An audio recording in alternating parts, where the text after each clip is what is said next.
Behind me is a plethora of wine books with actually quite interesting subjects because many of these wine books were written many years ago, and it's a different perspective on the world of wine than it is today, and actually quite enlightening.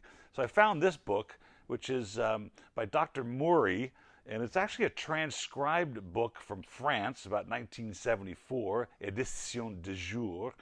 And what it is, if you see on the back, it says In Vino Curitas. And so it's talking about the medicinal curative values of wine. And it's kind of interesting because he's tied some ailments to particular regions which do particularly better at relieving the symptoms of these ailments.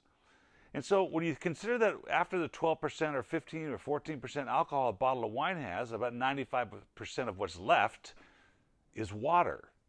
And so you're left with maybe 4 to 5% total of elements like acids and vitamins and enzymes that have medicinal curative properties. So I'm going to throw out a couple of easy for you to say maladies, and you're going to figure out of the three choices of the maladies and the three choices of wine, which one cures what.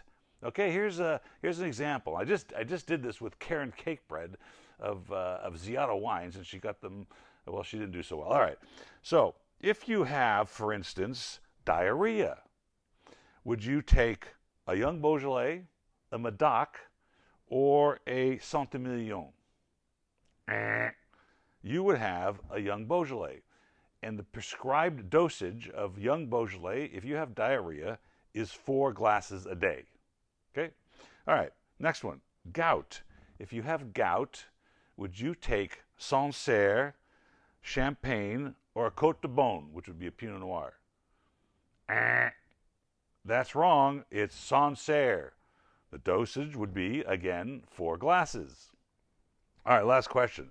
If you have flatulence, that's right, flatulence, and who doesn't, would you take a Medoc, Champagne, or an Alsatian White?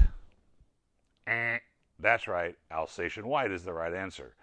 Though he goes on in the book to say these are not prescribed cures to these problems, they're simply symptom relief, and it's all sort of hypothetical, but it is based on the vitamin and acid and enzyme content of the various wines, which does differ. In fact, if you talk about the Mediterranean lifestyle and the value of quercetin and the antioxidants in these wines, it's been shown that Tannat, the grape that's typically grown in Uruguay, has the highest values of these types of antioxidants to help with the lining of your heart's arteries. So have at it. Look, the doctor's orders, you know what I'm saying? Cheers.